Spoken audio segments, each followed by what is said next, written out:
Immigration and borders in the Bible.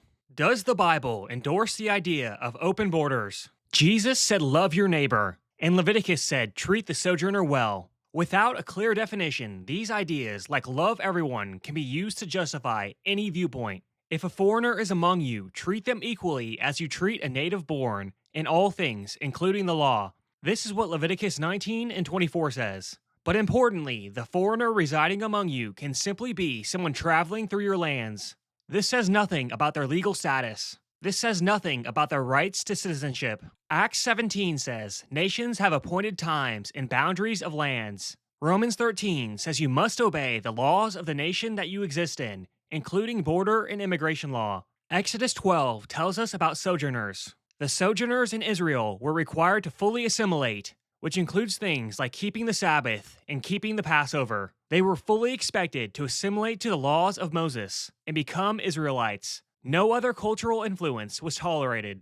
And converts in Israel, like from the Edomites, were only allowed to enter the assembly of the Lord in their third generation. True assimilation was a long process. Israel did not tolerate foreign cultures.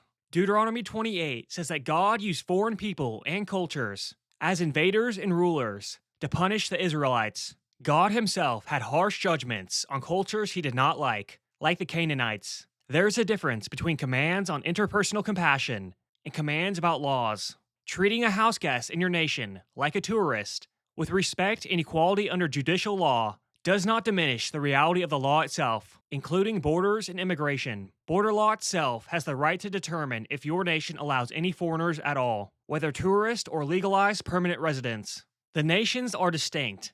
Israel purposefully did not tolerate outside influence, like the Canaanites, and any immigrants into Israel had to fully assimilate. And in the Old Testament, God has harsh punishments on cultures he deemed as evil, like the Canaanites. These are basic principles from the Old Testament. Generic phrases like love everyone do not negate any of these ideas.